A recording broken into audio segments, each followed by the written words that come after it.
Welcome, everyone. Thank you so much for joining our Spotlight Talk today with Liz Steketee and in conversation with Jude Mooney, the curator of Unruly. My name is Maria Teresa Barbist. I'm one of the co-founders of SFAA, and I'm going to be your Zoom host today. I'm going to hand it over to Jude Mooney to get started and introduce Liz. There is so much I could say about Jude, but I just want to tell you all, if you have not seen Unruly, North Bay artists from the San Francisco Art Institute at the Museum of Sonoma County in Santa Rosa, go and see it. It's on view until June 8th. Jude Mooney did a beautiful, beautiful job curating it and put a ton of work into the show. She's also an SFAI alum, a wonderful photographer. And yeah, take it away, Jude. Thank you, Maria. Can everybody hear me good? Perfect. Yes. Okay. All right. So I went to SFAI in the 90s. I got a photo degree there. And like Maria said, I curated Unruly North Bay artists from the San Francisco Art Institute. And Liz Steketee is one of 18 artists included in this exhibition. All of the artists are experimenting with the medium in unusual ways. And Liz's work is certainly no exception. It's highly experimental. Just a little background about Liz. She grew up in Michigan and ended up going to she always knew she wanted to be an artist, ended up going to the University of Michigan. Liz, you can help finish this sentence. The University of Michigan School of Art, which is now called Stamps. Stamps. Gotcha. Okay. And she got her degree in photography there and then packed up her bags and went to San Francisco, I think around 92, having never been there. She knew she wanted to be on the left coast. And then she spent the next 10 years working as a photo assistant for commercial photographers, shooting many different things, a lot of sports, surfing, and the like. And she also spent 5 years photographing a fly fishing book across the American West with her brother and cousin. And the book is called Castwork. Around the turn of the century, I think, around 2000, she It sounds decided funny when you say it like that. to, Turn of the century. the millennium. Yeah. Liz decided to go, she felt a call to pursue her fine art and decided to go to grad school at SFAI. And while she was there, she really embraced digital media, which at the time there was a lot of pushback as to whether that was actually, acceptable, especially at SFAI, which was a dedicated to, hands-on fine art making. And Liz will tell you about some of her personal experiences that she went through as she was in grad school. And I'll just say that her work really included using digital media to and photography to layer and collage her work. She also sews on her photographs and uses sewing as a way of stitching together ideas. And her focus, her ideas are often centered on memory and how the mind works. And her work is certainly very personal, and has to do with what's going on in her life rather than the outside world. And a lot of family stuff. And Liz, I think at this point, I am going to let you take it away. All right. Sounds good. Okay. So, first of all, thank you, Jude, so much. I'm really excited to have been asked to present my work here today, and most of all, that you chose my work for the Unruly show, which is very exciting. I feel honored to be part of that show. It was really fantastic. And I do hope this slightly muddled presentation that I'm going to be showing you guys helps highlight the journey that I took to get to SFAI and all the good impacts that it had on my life and my art. So I think we can go to the next slide. So this is the installation. It's one of my Entangled installations for the Unruly show. And I guess from what I'll do from here is I'll run through, the rest of the slides, I'll kind of run through how I ended up making this type of work. But these are collaged and sewn digital photographs caught up in a brain-like web of red threads with, masses of red threads kind of clumped and hanging down.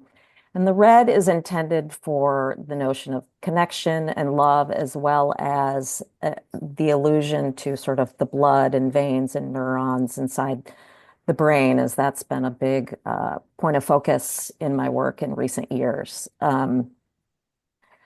So yeah, this is a lot about this particular piece, which is most current, is really about memory and the brain. And this stems largely from my experience with my father having passed away from Alzheimer's disease and seeing firsthand the effect of, the loss of memory and acuity and all the things that you lose as your brain begins to sort of wind down and die.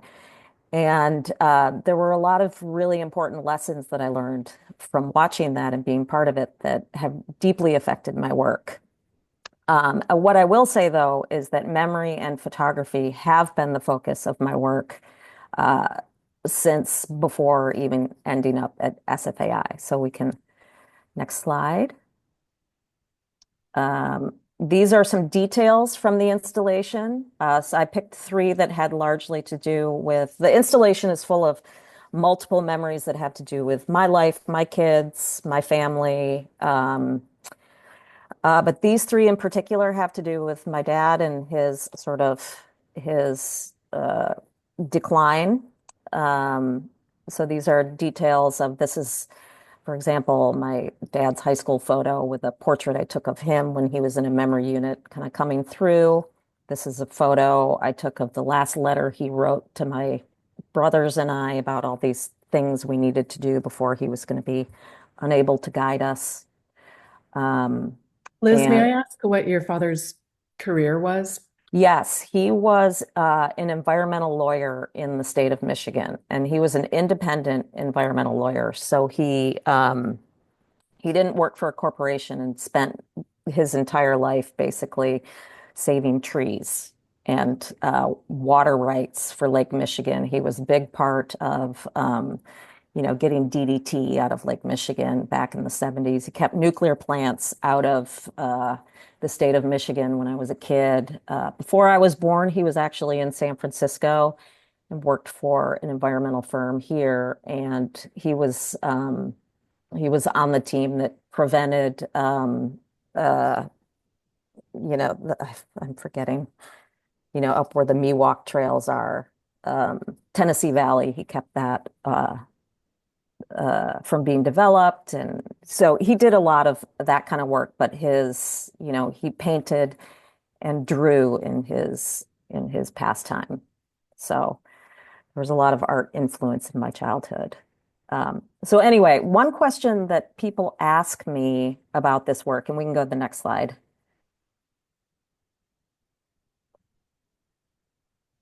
This is another detail from the piece in the Unruly show. A lot of people assume that these images are found images or they're reused images from my family. But the truth is that I received my entire family archive while I was at SFAI from my parents, and I scanned them and used them as pieces for the collages that I make. So nothing is found, and the vast majority of the imagery really is my imagery that I'm mixing with those. And so everything is printed and remade and collaged and is made in that way. So I know that can be a confusing part about this work. But again, all about family and history and, juxtapositions, trying to understand different memories. I think we can probably go to the next slide now. So what I'm going to do now is just kind of go through where I was before I came to SFAI, because I came to the school for graduate work, but I did my undergraduate work at the University of Michigan, like I mentioned. I studied under Joanne Leonard, who was a very big influence on me in terms of. There you go. Yeah, I have a son. I get it. Okay, we can go on to the next. I guess the last thing I would say here is that upon graduation, I packed up my car. I took off to San Francisco.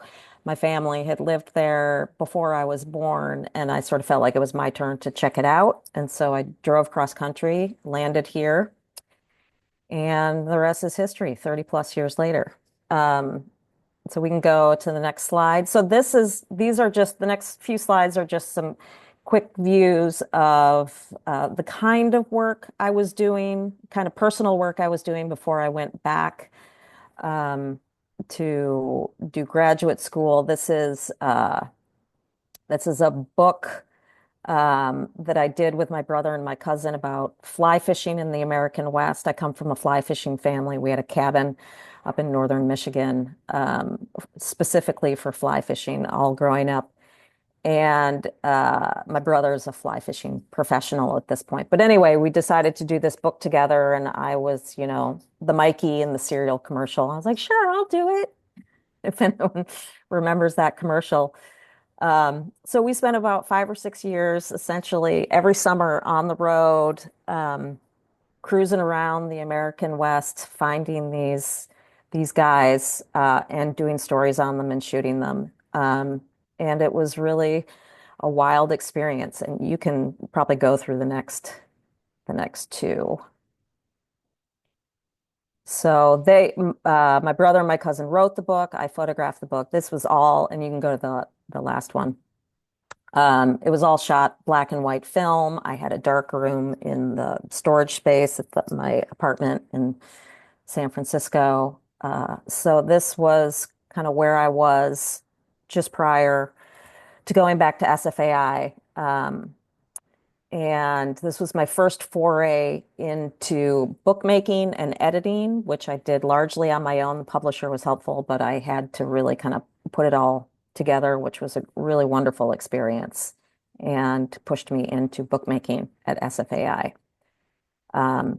Okay, and this book was published in 2001. I believe it's out of print now. So we can go to the next one. So this is an image from my MFA installation, the thesis in 2005. So at the Millennium, when I was done with this book and felt very done with commercial photography, I decided to get my MFA. I actually returned, believe it or not, to the painting department initially thinking that that was going to be my path, that I was going to say goodbye to photography and become a painter. But as fate would have it, after my first semester, I fell back in love with photography. But I had this wider perspective because even while I was doing this professional work, I was always painting and drawing. It was something that kind of never left me. That was part of the curriculum at Michigan, that it was interdisciplinary, and it was encouraged to do multiple things, even though I did have a BFA in photography. So I had these other interests, and you can go to the next slide. And what I felt at the time when I came back is that I really wanted to explore how to mix all this stuff together. Like there had to be a way that I could mix it all together and have sort of a different experience than the white glove, beautiful photo print in a frame experience, which is what I was looking for. I was looking for something outside of that. And I found that working digitally was something that really gave me an opening that has since just exploded. And so and you can go to the next slide as well. So while I was at AFI, I did, or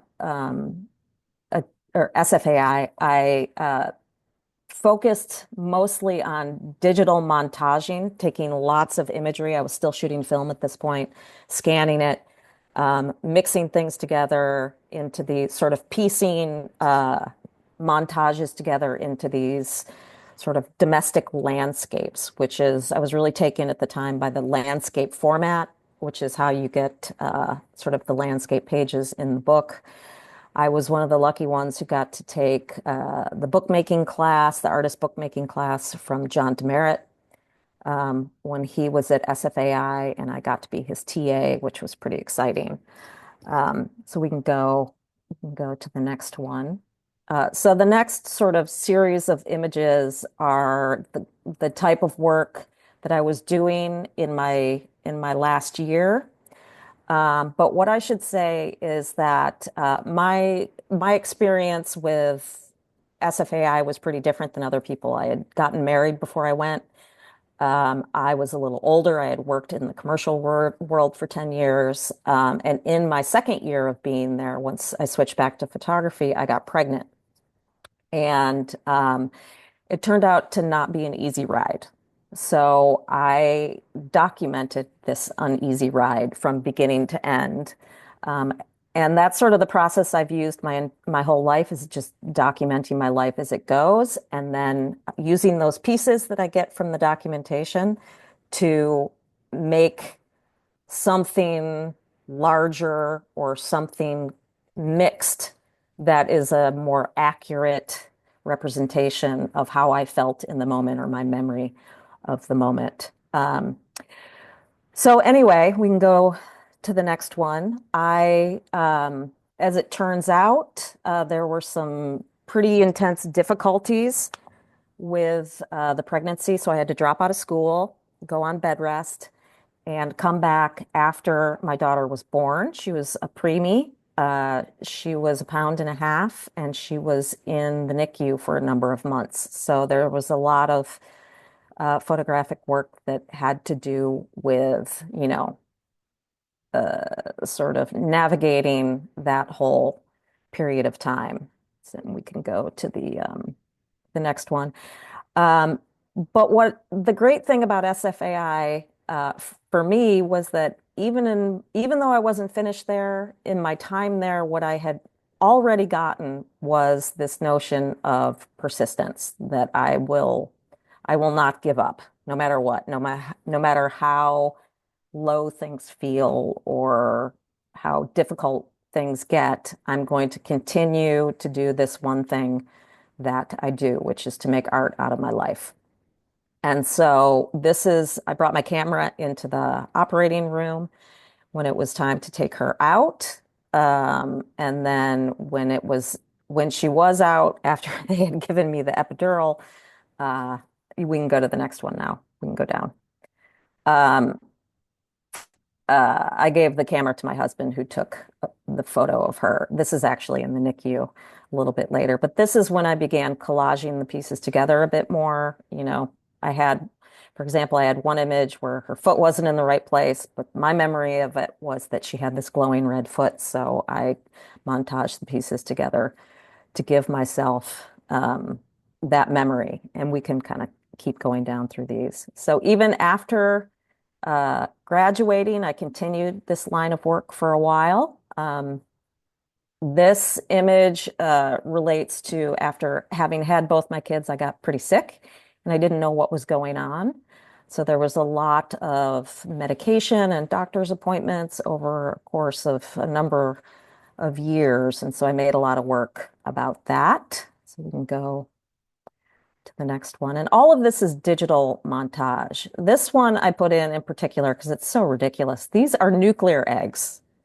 So I had to eat this nuclear doused meal and then get in this big machine and see how the nuclear pieces or whatever was in there ran through my system. But they did give me plastic gloves to eat the meal with, even though it was going inside my body. So I never did really understand all that was behind that. But while this seems really dark and awful for me, there's like a quality of humor in a lot of these. So again, I'm just doing diary work here. And we can go to the next one. I continue it as the kids begin to grow, kind of documenting what life feels like as a parent, as a patient, etc. Um, and just continuing to use my camera to kind of grab these pieces of life, and then later on taking a look at them and seeing what they mean and putting them together. We can go to the next one. This is the last one from this series. This one, this piece is really about how overwhelming motherhood felt at the time. And again, one of the great things that I got from SFAI was that this determination to never stop. And I don't know if it was just part of the curriculum, part of the system, part of what I got from the teachers there, but I just had this, sense that even if things weren't going according to plan, you just keep making the work, no matter what. Um, and so that's a lot of what this ended up being. Uh, Now, at the same time, here, we'll go to the next slide. I consider this slide my little palette cleanser, so we can go to the next one. Um, so in my last year of graduate school at SFAI, my parents began downsizing, and they sent me boxes and boxes of old negatives and imagery from my family and our family history. And so, as of course I began sifting through it, it occurred to me that there was an awful lot I could do with with this with this material. So I became the photo historian of the family and found myself with boxes and boxes of this stuff. And as I myself have sort of very murky, foggy memories of my childhood, I've often felt that I might want to change that. I might want to, see if I could bring those more into focus, especially now that I had my own family. So the work I began, while it wasn't my thesis work, I did begin this my last semester. It occurred to me that I had the power to change or recreate all my memories by constructing new ones because I had a pretty high level of Photoshop skill at that point. I began compositing imagery to erect a completely false history for myself that allowed me not only to laugh, but to evoke things that perhaps I feel should have been evoked, and to hint at experiences that I perhaps wished were different. So much of this imagery has a bit of a darker sensibility, but my gauge is as long as it makes me laugh, it's the best indicator for me. So, for example, this is a photo of me from high school composited with an aunt in her PTA picture. So it was just kind of stuff I started playing around with. We can go to the next slide. This one is called Bunt Cake.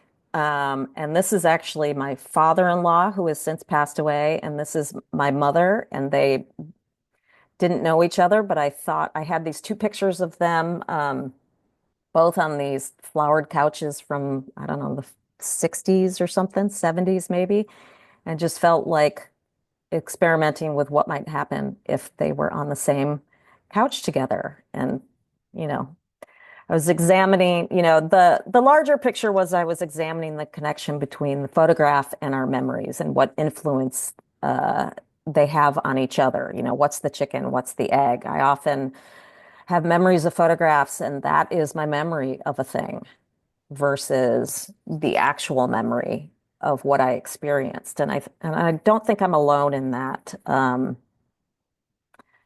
can go to the next one now.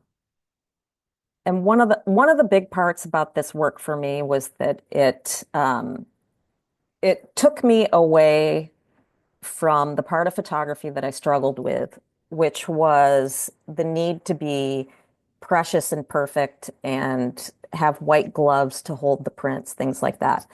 I am much more disorganized and much messier than that. And this project allowed me to delve into sort of, so what I'm going to do is I'll try and cruise through it to avoid I'm getting to the sort of the faster part because I do have Hmm. a lot of slides. So anyway, this Reconstructed Memories project was kind of the start of mixing everything together. This is a portrait of me with my great-grandfather. And I found it a really useful way to kind of go back in time and think about how people might have approached life back then or what their experiences might have been. I mean, it's sort of a conceptual idea, but that was my thinking. And every time I look at this, I feel that way. I sort of feel like I'm back in that period of time. So we can go to the next one. We can kind of go through the next few. So this is my grandparents having a costume party. I, I decided to have my grandpa point the hose at everyone. Don't know exactly why. Maybe that was the kind of attitude I always felt like he had.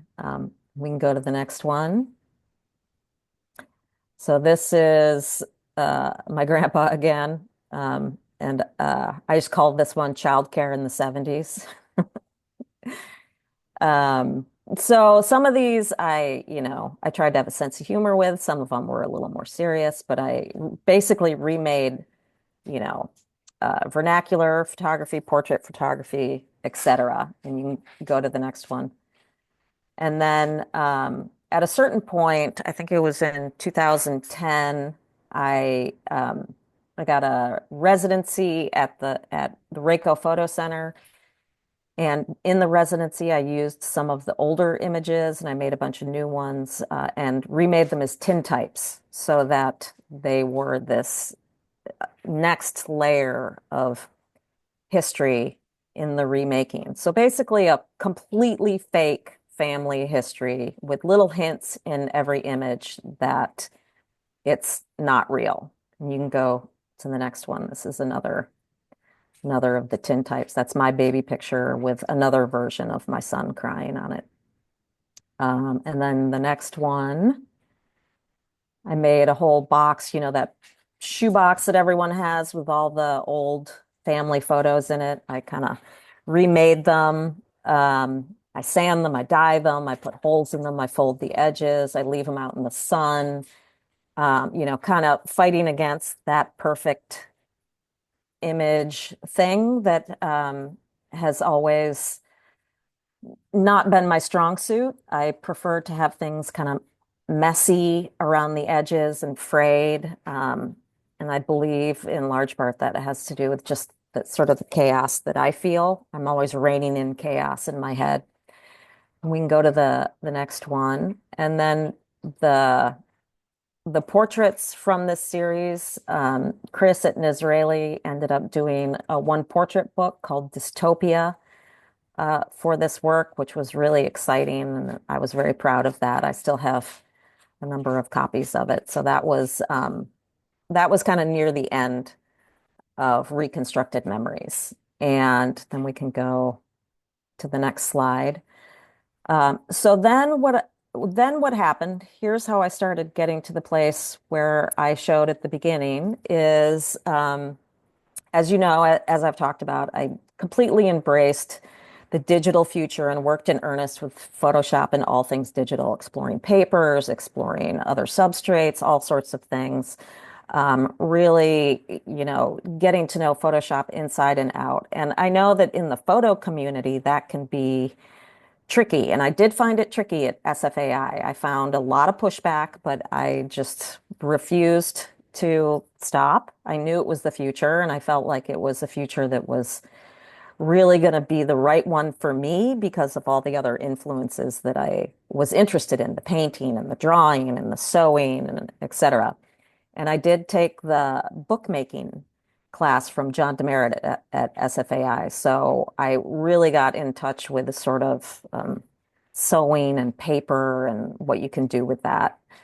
Um, so when Reconstructed Memories finished, I started to feel this sense of needing to get back to that artistic notion of sort of sewing, painting, collaging, all of that. And so we can go to the next slide. So this is an example, that was an example of reconstructed memories and then what happens next.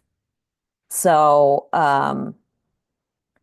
So I began to take the composites and straight images that from my diary and family archive and just began ripping and cutting everything, throwing it on the floor, trying to see what happened when I began to mix it all together, And in my mind was the notion that all memory is sort of a construct in many ways. People have very different memories of different situations, and why not just create my own memories as I see them? So that's what I began doing with these sort of explosive edits on the floor with my faithful studio assistant there. We can go to the next one. And so this is another example of going from reconstructed memories, um,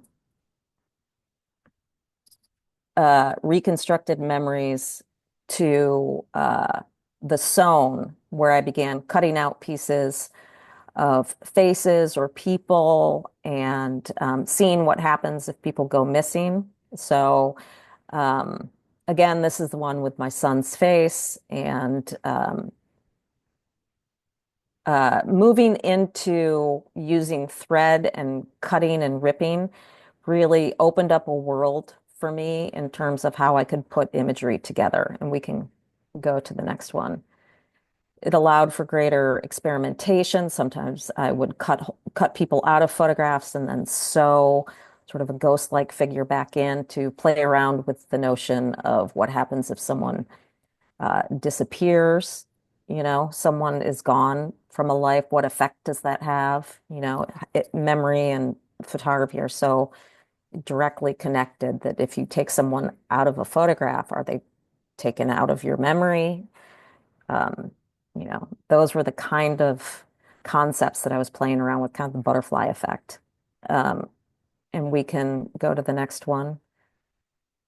And this is, again, same idea. This is an image that I made about how my grandmother felt angry when my grandpa died, as if he had abandoned her. And I wanted to see if I could understand what that felt like.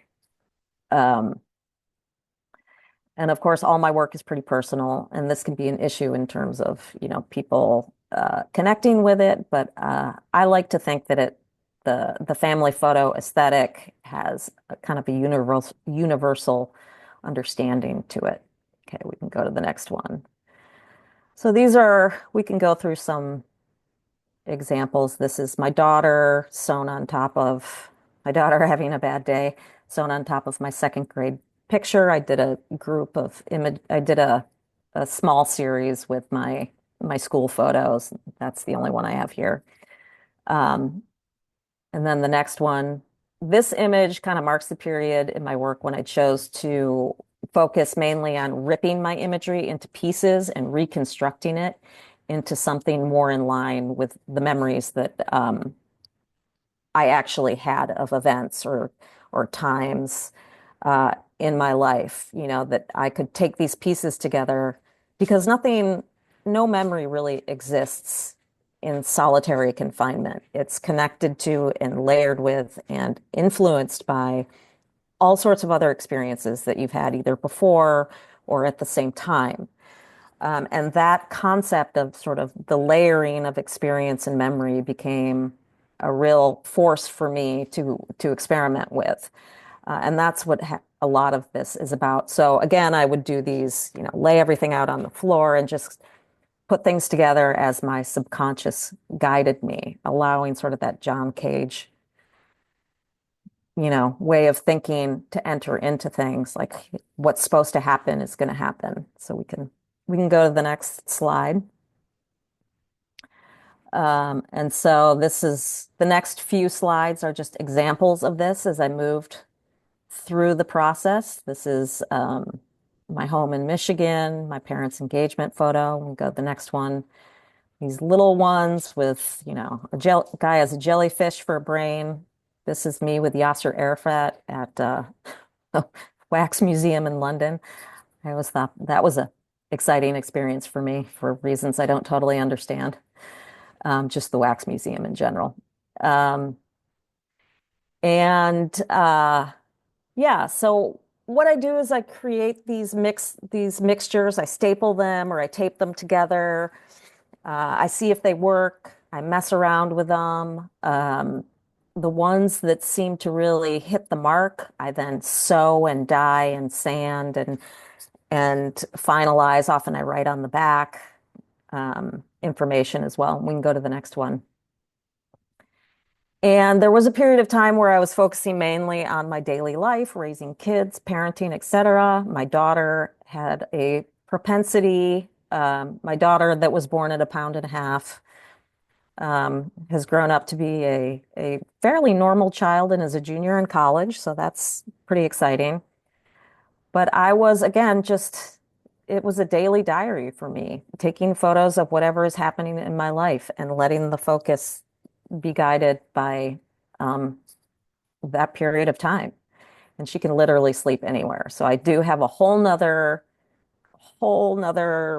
thing, subset of photographs of her sleeping all around the world that I may turn into a book someday. Anyway, we can go to the next one. So this kind of with the sewn work, this kind of marks where my dad got sick. In 2018, he came down with Alzheimer's disease. It had been there for a while, but he got to the point where it was a real medical issue. And my belief has always been that memory is made and then edited with every recollection. And watching my dad decline was really insightful in terms of how the memory works and how the brain works, especially in terms of the rejection of timelines in memory and false assumptions of truth in memory. Those were two big things that were very eye-opening for me. I had these moments with my dad where he would have memories that sounded fake, but then someone would confirm later that they were real. And then he had other memories that were the memories of other people, uh, you know, that were not his, that were other stories he was telling. He often thought I was my mom, all the things that come along with a disease like that. It was very, one day it's 1920 and he's, or 1940, and he's a little kid. And the next day, Trump is president and he's having a few words about it. But anyway, um, you can go to the next slide. This is another image. I actually made this during this time. This is me asking my mom for a beer when I was little. So the title of this one is No. I just stuck this one in because it's always been one of my favorites. And it's in the same series, a little earlier than this work, but a favorite. And another reason I chose it is because a lot of the work I also use thread as a way to draw. So that's something that comes into the work a fair amount, especially with the webs, etc. Okay, we can go to the next. We can kind of cruise through the next one. This is my parents out visiting, I think probably the year before my dad got sick. There were definitely signs that things were going on. This is my dad watching a TV that is off in the common room of his memory unit in Grand Rapids, Michigan. This is just sort of, I don't know, conglomeration of the medical abyss that was happening at the time. This is fractured, which is, the before and after of what I consider a life well lived, but with a very difficult and sort of tragic end. To watch someone with a brain uh, as keen as he had to lose it in such a short amount of time was really an experience. Okay, and so this is more of the sewn work, and I started incorporating his paintings into some of the work. He did a lot of sort of what you would consider northern or Midwestern landscape kind of paintings of flowers and lakes and rivers and things of that nature. Um, and that's what he loved to do, especially when he retired. That was mainly what he did. Um, okay, we can go to the next one. You see you saw his finger there when he was in the memory unit. things, you have to stay on top of it when people are in care. His fingernail is very long there, and I had to ask the nurses to trim them. Okay, we can go to the next one.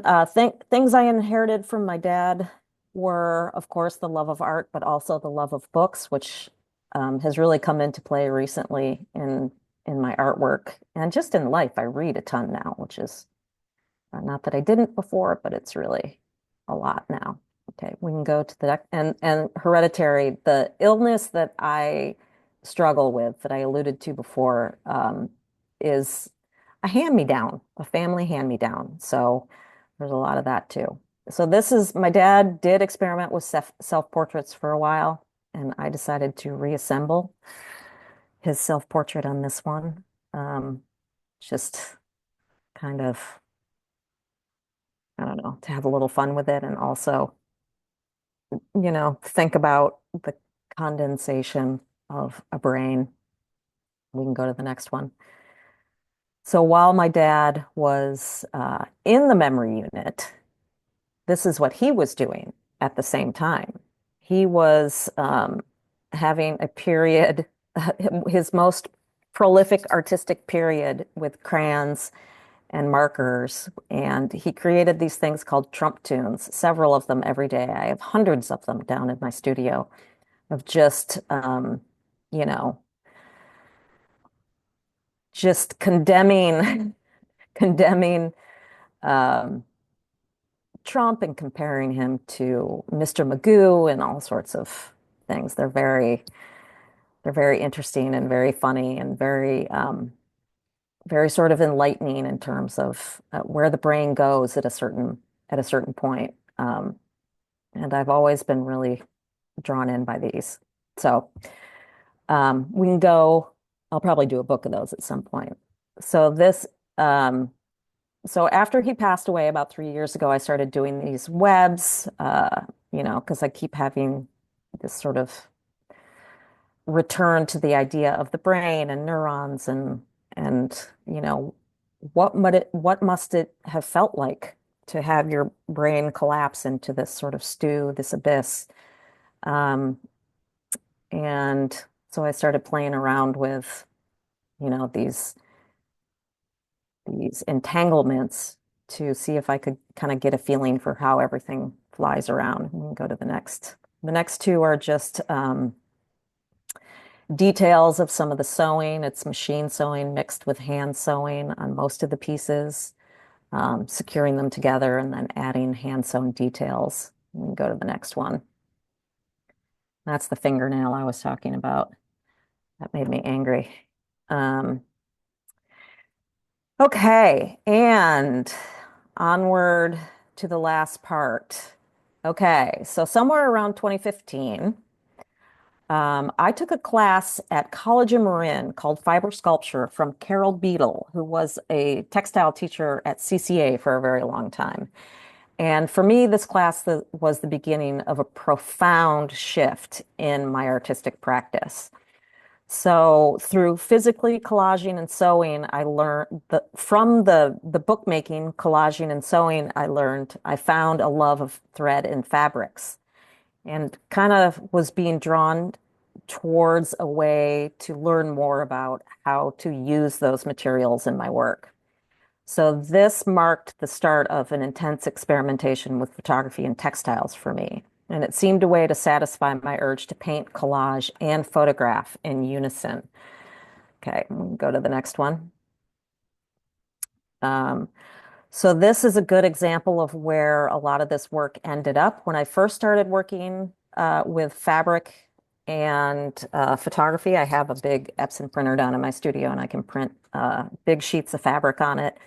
I made a series of oversized pieces of clothing of one of each of my family members. So the shirt is my dad, the dress is me, this other dress is my mom. I made pants, and in between them are the beginnings of the web that I have in the Sonoma shows, the first episode of the web. Okay, you can go to the next one. So there's an example of that. And this was a solo show, which was super exciting, but it also was during COVID. So there were very few people that got to see this work. Um, but I did reiterate a couple walls of it in my Santa Fe show that was last year, and I'll show those in a second. Um, so this is the shirt, and just, this is the same image of the letter that my dad wrote to my brothers and I about all the things we need to do before he's unable to tell us what to do anymore. And a lot of it is just scribble, and hard to read. So I use a lot of that type of imagery in these works. We can go to the next one. And these are the pants that I made that go along with the clothing, one for each of my two brothers. I have one brother who's sort of the grand outdoorsman, another brother who's an environmental lawyer, and I have, a bunch of my dad's drawings and photos on those pants because he was pretty influenced by that.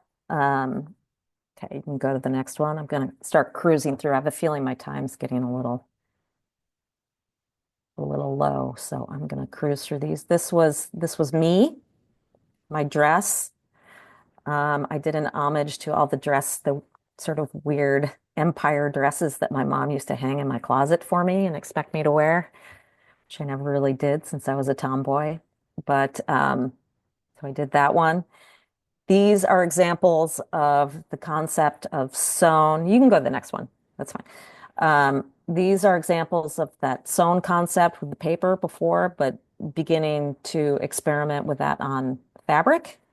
And it takes a little, it comes out a little differently. It's got a little different sensibility to it, but it's work that's been very exciting for me because there's something about, the visual memory of a photograph, and then you combine it with the physical memory of fabric, and it creates sort of this mixture that feels really powerful to me, the two together. And so that's what really draws me in to that. We can go to the next slide. This is a piece I did called It's Cold. It was in the Santa Fe show. And it's about 30 by 60. And this is actually just about my kids. These are, drawings and writings by both of my kids. So I do include, newer work has begun to move back into my daily life realm now that we're kind of through the the end of my dad's life and moving on. You can go to the next slide. Just a little detail.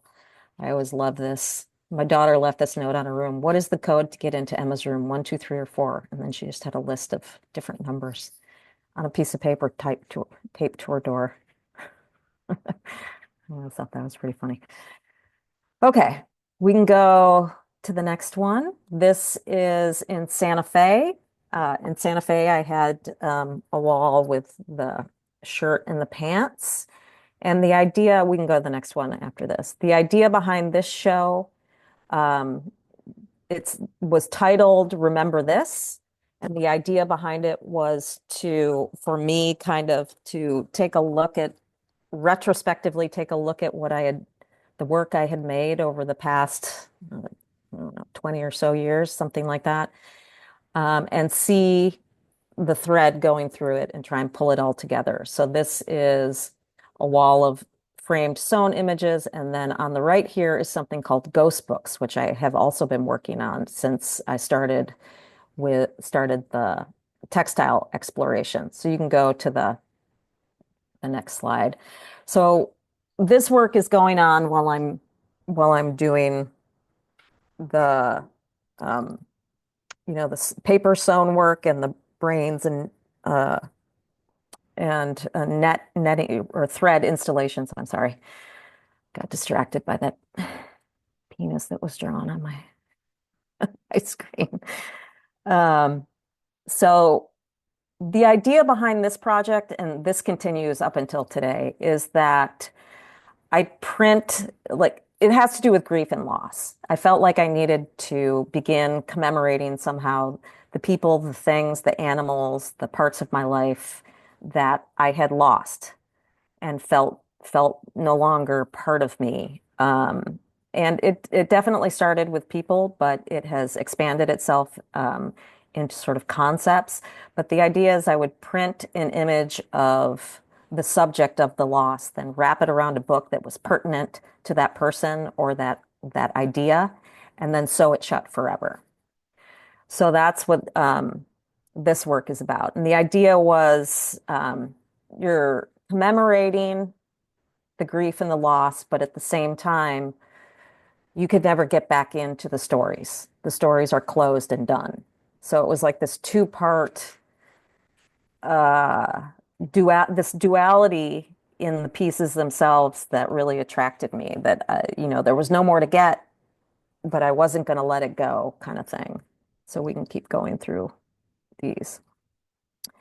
And these tend to have sort of a surgical sensibility, sort of sewing up of scars, that I think a lot of the work has, but it really shows through in the sort of when you begin to, sew pieces of the ends of pieces of fabric together to connect them.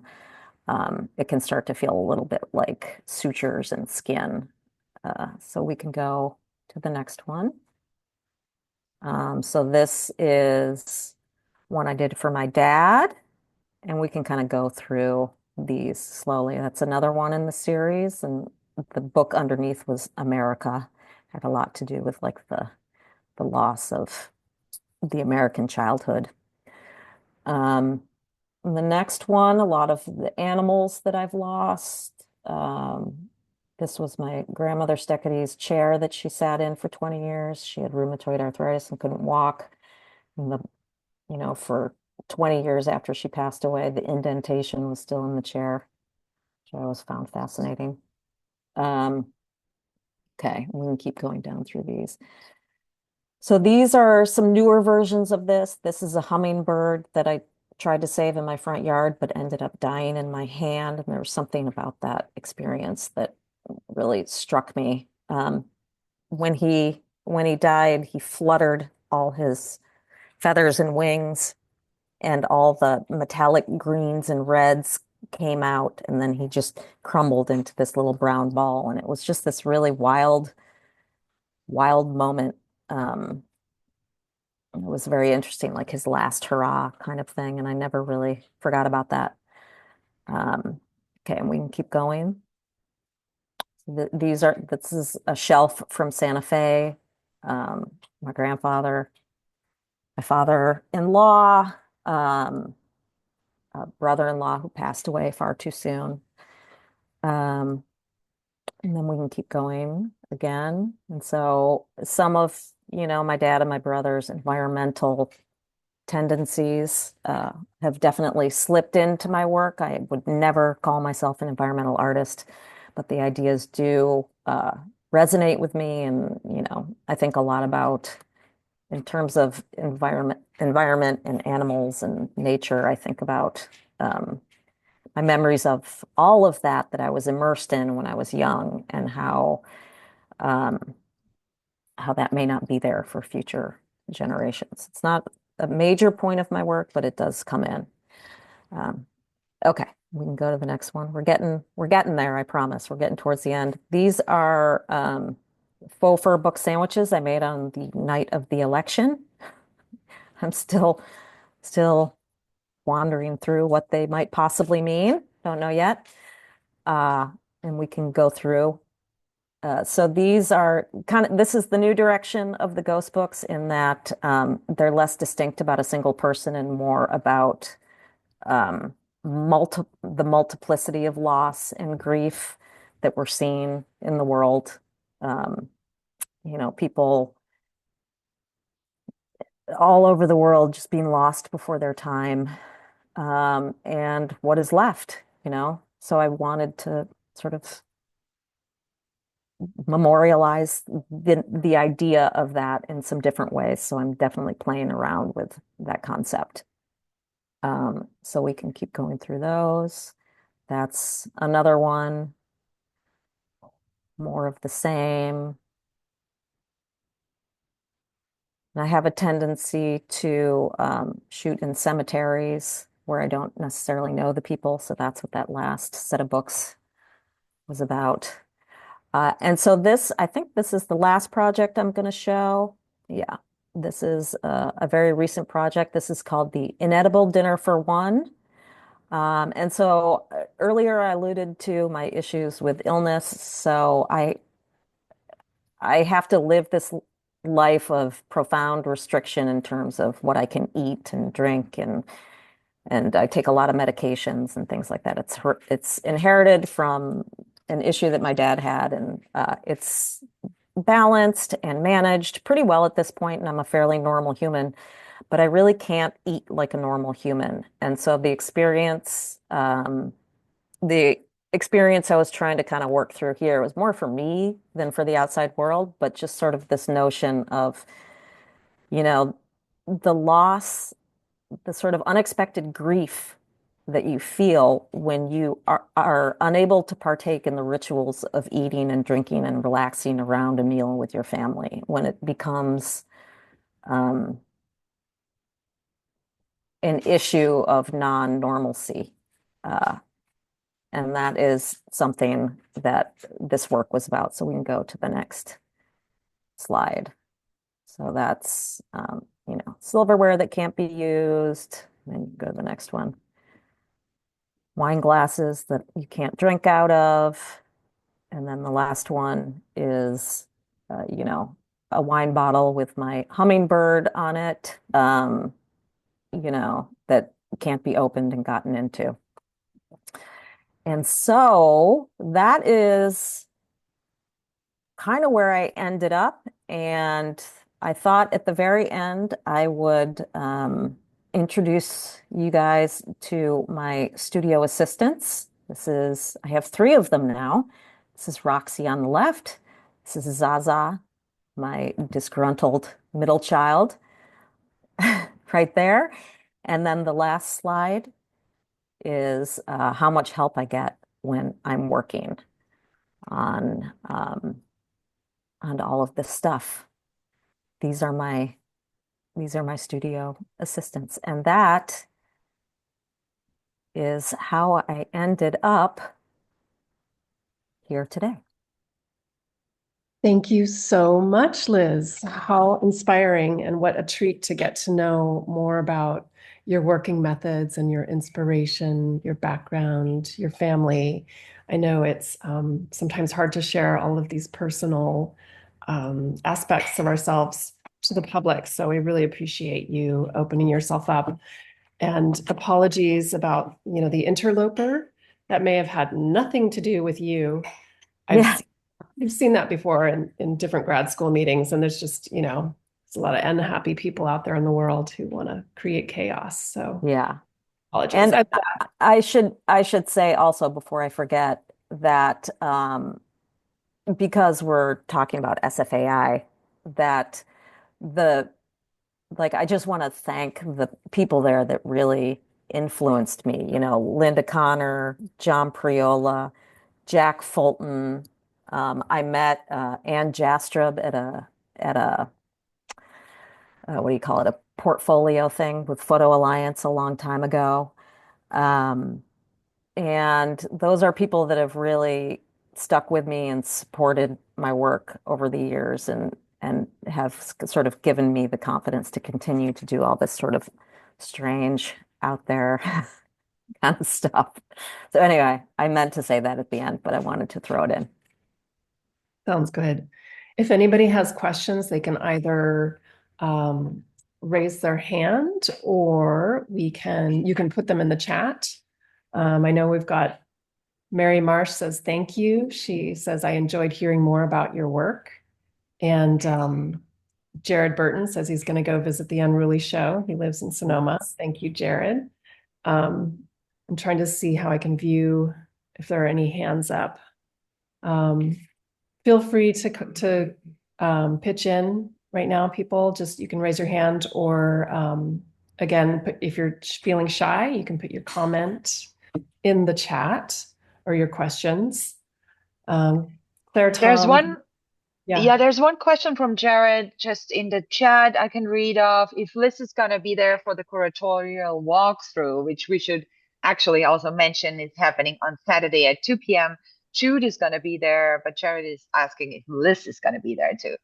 I am actually going to be out of town visiting my kids who are both in college. So that's a huge win for me. Two kids in college. So we're doing a road trip to Cal Poly and down to San Diego. So I will be out of town, unfortunately. I wish I could be there. Yeah. Yeah. Well, we have this talk. It'll be on record on the San Francisco Artists Alumni website if anybody wants to share it. And we have about 10 or so artists from the Unruly exhibition who will be attending the walkthrough. If anybody, Jared, if you want to learn more about the other artists, they'll each get a few minutes to talk about their work. Ashley DeVore says, "Hi, Liz. I don't have a question for you, but I do have sheer admiration for you, your process, persistence, and amount of produced work. You and I worked together on and off for years as photo assistants. So thank you, Liz, for saying hi. And yeah, anybody else have questions? While we're waiting for questions to pop up, I'm so fascinated, Liz. I just wanted to say about this idea of taking memories that may or may not exist and Yeah. reconstructing them, you know. Yeah. It's pretty, the experience of it was really like I started doing it and I thought it felt funny and it felt like an outlet, like looking at a photo thinking, God, I'd really like that not to be the photo. So I changed it. And so that was kind of the initial sense of it, is like I wanted my history to be different. But then what I wasn't expecting when I started doing that is that after a number of years of making these, if I went back to see the original, it didn't read as an original to me anymore. What I had made read as what I remembered. So even though I knew exactly how everything was made and done, I was still able to be shifted. Like my memory was shifted by something that I knew every detail about. And I always found that really fascinating. Is that, a lot of the images I made from reconstructed memories feel like the real memories to me at this point. Yeah, they become the real memories. Yeah. We do have a question from Richard Alpert. Richard, do you want to turn off or turn on your audio? And It's on. okay, great. Go ahead. Yeah. I really like that you tackled such a difficult and emotional subject as grief. Having that bird in your hand was unbelievable. Yeah, Really. that's a big moment. That was a Yeah. big moment for me. It was all around the time that it was shortly after my dad had passed away too. So it Yeah. was like you know, Yeah. Having life slip away from you when you're a observer of it is extremely profound, mhm. right? And watching your dad in the memory unit watch a television screen that wasn't anything on it Yeah. was really powerful also. I really like the way you construct things. I like the idea of stitching back aspects of life images that you put together. So, Thank you. yeah, just wanted Yeah, to say that. that one in particular where I had been sitting with him and the TV wasn't on and he was sort of out of it and so I just kind of walked around the room and took a picture from behind because he was so happy just sitting there. And then when I made the construction, I thought, what was going through my mind was, what is he thinking about? He's probably thinking about the marsh and the birds, because they live by a marsh with these wonderful cattails. And, that was his life, was the water and the animals and the outdoor and fishing. And so that's why I put the marsh cattails on the bottom, sort of like, I was wondering what those were.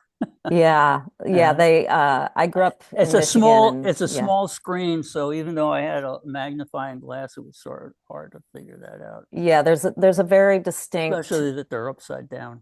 yeah, there's a distinct sort of topography, in at least in that part of Michigan, that is very sort of swampy and lots of outdoor kind of, Did you you know. ever run across anything in while you were in school at San Francisco about either in the painting department? Because I remember Sam Chakalian saying something about a painting that was being reviewed by a student that was not so interesting, but he said, "Well, why don't you turn it upside down?" And then it became a really interesting image. I don't know if you ever came across that kind of comment when you were a student of the art. That concept is something that I use pretty often in making these. Mm-hmm. And it's funny you mentioned that, because the show I had in Santa Fe, I was not there when it was installed. And when I showed up, there were two of the sewn pieces that were, I don't even know how they did this, because the wires, they must have changed the wires or something, but they were hung differently than how I made them.